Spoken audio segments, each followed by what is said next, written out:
Well, actually, I wanted to start by asking about the bill that you sponsored about lowering our costs of energy in Puerto Rico and Hawaii.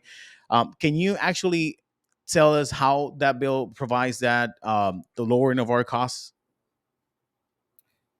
Sure. So, for me, the single greatest humanitarian crisis in the United States is the failing electric grid in Puerto Rico. The 3 million American citizens on the island have been deprived of their right to reliable and affordable energy. The people on the island pay the highest electricity cost for the worst electric grid, right? People are paying more and more for less and less. And most places in the United States might pay a single rate hike every year or every few years. The people of Puerto Rico have seen multiple rate hikes in the span of a single year, which is unsustainable. And one of the causes of high energy cost on the island is the Jones Act. Like the Jones Act requires the transport of everything by water to be done on American flag ships, which is far more expensive. So the two places or three places in the United States, um, Puerto Rico, Hawaii, Alaska, and others that are affected by the Jones Act have the highest electricity rates in the country. That's not a coincidence. That's a consequence of the Jones Act. There's a 2024 study showing that the Jones Act is the equivalent of a 30% tariff on Puerto Rico. It raises the cost of living in Puerto Rico, costing households about $700 million a year, or more than $200 per citizen. And it raises the cost of doing business. How can Puerto Rico grow its economy when there's no access to affordable, reliable energy? And part of the problem is the Jones Act. So I have legislation that would exempt U.S. territories like the Jones Act, U.S. territories like Puerto Rico from the Jones Act. Yet, that has been tried many other times. Do you have any knowledge of a possibility of actually being approved that bill, or I know because I know that has been tried many times. Actually, former presidents have said that they're going to try to do it, and basically nothing has happened. Do you have any, basically any strategy to at least put it forward in Congress? Look, we have no choice but to fight. And I'm not proposing a full repeal of the Jones Act. I'm proposing the exemption of energy imports from the Jones Act so that people in Puerto Rico and elsewhere can have access to affordable, reliable energy. I mean, consider the contrast between Puerto Rico and the Dominican Republic. The Dominican Republic, which is unaffected by the Jones Act, can afford to source all of its liquefied natural gas from the United States, whereas Puerto Rico cannot afford to do so. So, Puerto Rico, a U.S. territory, has less access to U.S. energy than a foreign country. Like, how is that remotely justifiable? How is that remotely acceptable? Our governor is not into the possibility of changing the Jones Act. Have you have any conversation? Have you have had any conversation with her about that possibility? Uh, I'm under the impression that the governor would be supportive, but because I cannot imagine any argument against lowering the cost of energy on the I mean, island. she's a Republican and pretty close to the the industry. Um, Maybe that's why. I mean, she's really close with the natural gas interests in Puerto Rico and in the states. So maybe that will provide any alternative for her opinion about it. But it seems in her history, she's been awarded by like a actually like a Jones Act defender. So that's why I was asking about if you have had any conversations with her about it. I've not spoken directly to the governor about the issue, but I feel strongly about it. And the Jones Act makes natural gas more expensive, not less, in Puerto Rico. It makes everything more expensive. Yeah, I think you should give her a call. Maybe you can have a strategy with her because I believe that there's a way to make this happen. Actually, a couple of weeks ago, we were notified that there's an actual ship that was nationalized. It was from France, and the U.S. bought it, and it's actually Crawley bought it and nationalized it, and now it's bringing some gas to Puerto Rico from the United States. It's not what we need, but it's a step forward, I guess. Right. And, historically, there was not a single tanker that was compliant with the Jones Act and therefore could deliver energy efficiently to Puerto Rico.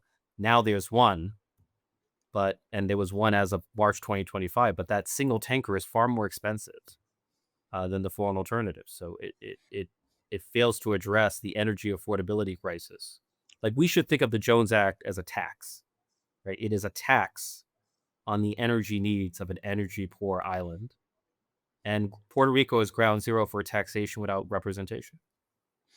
Some people, and I agree with you completely, yet there's some people that believe that if there was no Jones Act, we will not have um, as many ships dedicated to our ports as we have right now from the states. Have you tried that argument or checked any study about it? Look, I'm in favor of the United States investing in shipbuilding, which is a critical industry. It is a matter of national security, but not at the expense of the energy needs of Puerto Rico. Like, Got, if we want to prioritize shipbuilding in the United States, we, the federal government, should pay for it. We should not transfer the bill to the people on the island of Puerto Rico. Yeah, I mean, but defenders of Jones Act, they believe that if you take out the Jones Act from Puerto Rico, actually, not many ships are going to come because, of course, the competition is going to increase, and then basically, it's not going to be competitive and enough for them from the U.S. ship vessels to come to Puerto Rico, and then other ships in the world are not going to be interested in us either. So that's why I was asking, because I believe that's the wrong argument, but there's an argument about it. Well, keep in mind that I'm not proposing the full repeal of the Jones Act, only the exemption of Yeah, energy imports. But even if I were proposing the full repeal, the solution lies in subsidizing critical industries. So just like we subsidize chip making in the United States, nothing prevents us from subsidizing shipbuilding. But again, the federal government should pay that bill, not the people on the island who desperately need affordable energy. sure, I completely agree. Well, so the bill actually just exempts or gives any incentive at the same time. It's an exemption so that Yeah, Puerto Rico can receive the same treatment as every other state in the country, can have access to the same amount of energy as a foreign country like the Dominican Republic. sure. Yeah, right now what's happening is we are buying probably American gas from Dominican Republic, but it goes through the United States from Houston to Dominican Republic, and then we take it from there. So it increases the costs many times, as you said. So I know you are supporting the removal and of the environmental regulations on vegetation removal over power lines in Puerto Rico. Question: Do you uh, don't you think? Well, first of all, that makes you a different kind of Democrat, right? So that for me is interesting. Um, do you believe our EPA or the regulations on the vegetation removal? Do you believe that's what happened? What's happening that is delaying or restructuring of the electrical grid? So I want to be clear. I believe in environmental regulation, but as with everything, it should be reasonable. We should neither overregulate nor underregulate. We should get it right. We should do what common sense requires. So vegetation is said to be the dominant driver of widespread outages in Puerto Rico. I don't know if I lost you. No, I'm here. Oh, Vegetation is the dominant driver of outages in Puerto Rico. And as you know, the electric grid was so poorly managed for so long that 16,000 miles of vegetation was allowed to grow under transmission lines. And so every time there are extreme weather conditions, it interferes with the transmission lines, causing massive outages, causing hundreds of thousands or even millions of people on the island to lose access to electricity. And so during a congressional hearing, I asked the operator of the grid, Luma, how long will it take you to remove the vegetation? And he said if there were an environmental impact statement, it could take as long as 8 years. That to me is unacceptable. Like, it took us 1 year to build the Empire State Building. It should not take 8 years to clear vegetation.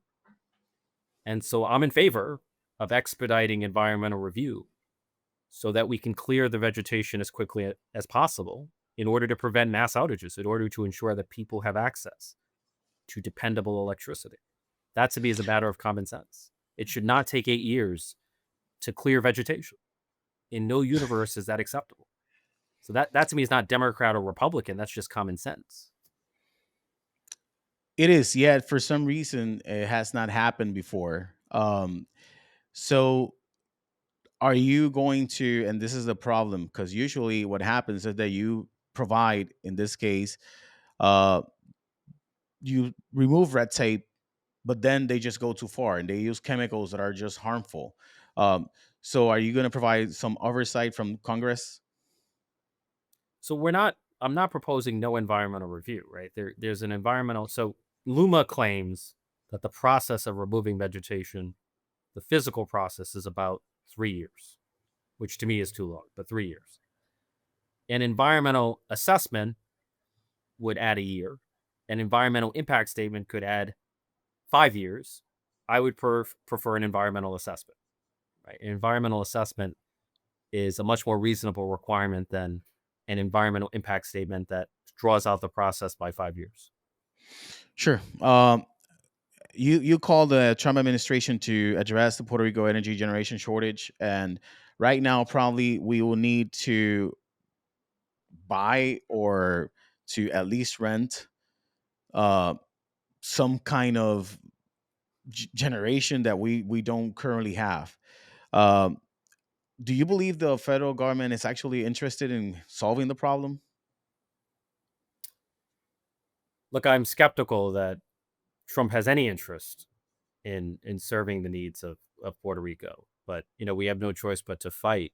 A properly functioning electric grid should have no more than 1 day of insufficient generation every 10 years. Puerto Rico's grid is projected to have 90 days, 90 days of generation shortfalls from the beginning of June to the end of September, 3 out of 4 months. And that to me is a humanitarian crisis that we cannot afford to ignore. So we know that the Army Corps of Engineers, the United States Army Corps of Engineers, has the capacity to install emergency generation. It's done it before. Like following Hurricane Fiona, the Army Corps built 350 megawatts of emergency generation in the span of only 4 months, which is an impressive speed. And we're asking the Army Corps to do the same because Puerto Rico has severe shortfalls that are projected in the summer of 2025. Yeah, some people believe that the problem with that argument, uh, and I'm thankful. Just I live here, so I'm thankful that you're interested. But at the same time, it also provides our local government to not um make sure that the companies that are in charge actually keep and provide energy in a sustainable way. Um, and the change for green energy was just delayed and delayed and delayed and never happened, even though we're supposed by law to increase to up to 40% of our energy from green resources. And it didn't happen. Um, I know you are well intended, of course, but don't you think that at the same time that we do need the Congress to enforce change and supervision, because locally we are not doing our part to make sure that the system is fixed? Well, I feel we can pursue all those goals at the same time, right? We can hold Luma accountable, Aneta accountable. We can provide for emergency generation in the short term, and we can transition to green energy in the long term. Like, we should and must pursue all those goals at the same time. But Puerto Rico is entitled to the same affordable, reliable energy that I as an American, take for granted in the mainland. Um, and that's just, for me, there's nothing more basic to a society, to an economy, than energy, than reliable energy. And yes, I'm in favor of a transition to a clean energy economy, but we let, have to keep the lights on in the let, meantime. let- let me repeat the question because probably I just did it and then I pointed in the wrong direction. If you are, I mean, if you're in Congress, they fear you here. They fear Congress here, and they fear oversight. And we do need oversight because, again, and I'm sorry to tell you this, but probably your proposals are just well intended, but it's not going to happen if our government is not supervised to push forward the agenda of actually having a reliable system, because that's what happened in the past. Um, so that's why I asked about oversight and about Congress actually getting involved. If you do want to make changes in Puerto Rico, you will need to probably push forward those changes, um, and maybe with incentives or like the stick and carrot, or carrot and sticks, right? That's, I'm sorry to ask you that in this way, but I mean, I know you're going to tell me, of course, Jay, that's a local issue, you have to do your part, of course. But the problem is that usually, as I said, Congress provided the funding, and we didn't change to green energy because it seems like there were other interests trying to hold back that agenda, and now is pushing forward with the gas. And the question is more about oversight than about the power source. Look, with federal dollars comes federal oversight. So, should Congress support the government of Puerto Rico? Yes, we should support the island. But we also have to hold the government accountable for properly managing federal dollars. But I'm fully supportive of a clean energy transition on the island. The island has made some progress. I mean, Puerto Rico has probably more solar panel installations than most states in the mainland United States. So, um, but you're right. More progress is needed. Well, I mean, yeah, we do have solar panels because we, at the people, the citizens, are buying it, not because government is actually doing what it was supposed to by law, or what it presented and was approved by the United States. Uh, I mean, that's part of the deal here. That the red tape or any other excuse doesn't let it basically doesn't it just, we don't move forward, we're paralyzed. Probably what happens in California as well, with the situation about providing people with vouchers to buy houses but not providing the incentives to construct and build houses. So that happens here as well. So um I'm so getting the sense you're not a big fan of the government in Puerto Rico. well, I mean, it's sad because we do have opportunity Yeah. and we have talent. We just need the discipline to move forward, and it doesn't matter who's the governor. I mean, it matters if we want to move forward. Like, for example, Peter Navarro in 2020 said, "Hey, China, you're fired. Puerto Rico, you're hired." That never happened. Nothing happened with that. And yesterday, President Trump signed a executive order about replacing the research and development in other places in the world, and basically forcing pharmaceutical companies to check back and move uproot to the states. And we were supposed to be in that conversation when we weren't in that conversation at all. And I mean, no media outlet in the United States mentioned that Puerto Rico is a place that should be considered. Um, and that's something that for me is like our government and our people. We need to move forward that agenda, especially after Peter Navarro said, "Hey, China, you're fired. Puerto Rico, you're hired." No, I agree. We need more people in Congress to care about Puerto Rico, and um, yeah, I agree with everything you just said. Okay, do you believe we should have any kind of hearings about that kind of thing? That what can Puerto Rico provide in the pharmaceutical industry and the big pharma agenda, if that's the word. Look, right now there's there's discussion, public discussion about the need to reindustrialize the United States, the need to bring back manufacturing. I mean, one of the best places in the United States to revive manufacturing is Puerto Rico.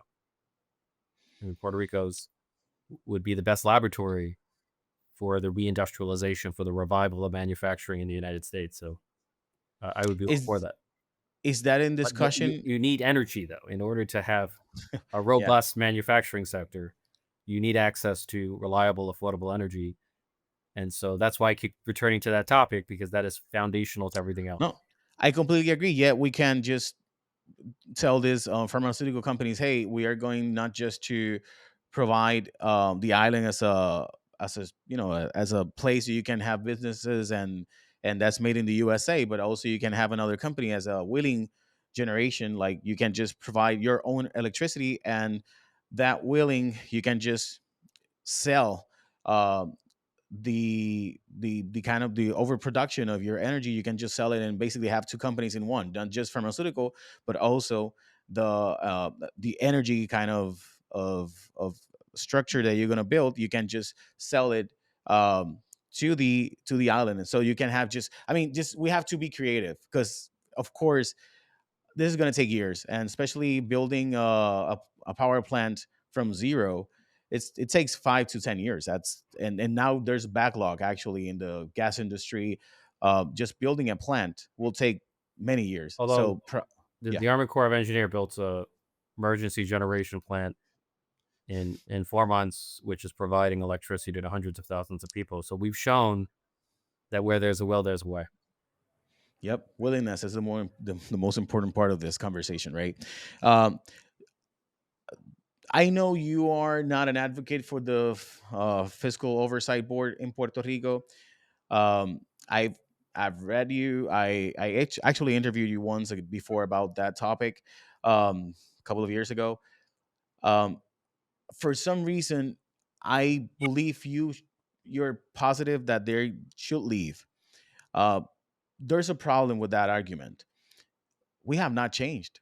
Our government has not changing any other. I mean, we're probably going to face another bankruptcy because federal. I mean, the Cofina deal and the Geo deal depended on federal funding keep coming to Puerto Rico, and now, of course, Trump is not notoriously helping anyone, and Doge is taking away money, not providing money, and Puerto Rico actually is part of the budget that's probably going to have many clawbacks.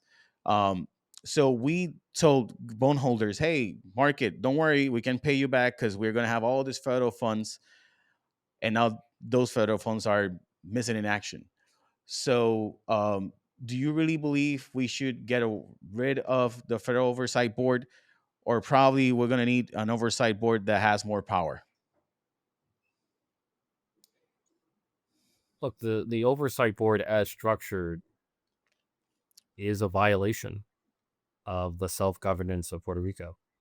There certainly was a need for some board to aid the bankruptcy, the fiscal restructuring of Puerto Rico, but the board that was ultimately created by Congress has too much power. It has the power to effectively veto almost any legislation that's enacted by the duly elected officials of Puerto Rico, and that to me is a violation of democracy. It's a violation of self governance. So I felt like there could have been a board that had the power to put Puerto Rico through bankruptcy without um, superseding the elected officials, the elected government, the elected legislature of Puerto Rico. So I'm a critic of the Fiscal Oversight Management Board. But having said that, I'm not proposing to abolish it overnight, but there has to be a clear endpoint. So after a certain number of budgets, balanced budgets, then Puerto Rico should have the ability to govern itself independently without a fiscal oversight management board. But to your point, Puerto Rico has to adopt good government reforms. There has to be an enforceable balanced budget requirement. There has to Yeah, be a budget scoring and a fiscal impact statement. Like these are practices that every state in the United States have adopted, and Puerto Rico should adopt those same practices. yeah, I believe you should probably think about earmarking every federal penny to that kind of practice, because if I mean, again, and I'm sorry, it's not that I don't believe my own people or my own government, but politicians are politicians. Not because I'm not talking about you, because I know you're being like just for 2 terms, right? This is your third term, Virtually. third, um, in Congress, and I know you're probably going to run for governor or even for more than that, and that's something that everybody talks about when they speak about Ritchie Torres, the congressman from New York. I actually saw you with Bill Maher, and he said you were like Obama, and actually you are. You look like him, and you speak in some sort of similar way. Um, but we do need, I mean, the problem with Promesa, of course, it was dictatorial. It was. Um, Now Ukraine is being dictated what to do as well as an independent country, and they were invaded. Not that I'm advocating for imperialism, but I do believe that the problem with our government is that we don't want to change anything. We don't. We just want to keep spending, and of course, that's everybody's dream. I wish I could go to Disney every year. But if you check after bankruptcy, Puerto Rico didn't change a bit. We didn't close basically any expenditures. We were spending like we were before because we were relieved from paying those bondholders. And probably, I believe, if federal funds are stopped coming the way they were supposed to, or we were budgeting, probably we're going to have to need another promesa intervention, and probably with a fiscal board way more powerful than this one, to impose actually the will, and at the same time to impose um, budget controls, like you were saying, scoring and those kind of things. Look, I'm in favor of a balanced budget requirement, even if it's congressionally imposed. And there should be a board whose authority is restricted to overseeing public finances and enforcing the balanced budget requirement. The trouble with the Financial Oversight Management Board is that it has authority far beyond public finances and fiscal management, and that's the problem that I have with it. Yeah, me too. And I believe we Like should like be the legislature of Puerto Rico, passed a law that raised the minimum wage, only to have it effectively vetoed by the Financial Oversight Management Board. That's wrong. Like, the minimum wage has nothing to do with the public sector; it's about the private sector. So, Yeah, true. That's true.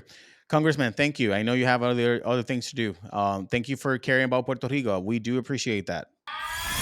Si llegaste hasta aquí, tú eres parte de la resistencia. Ahora suscríbete.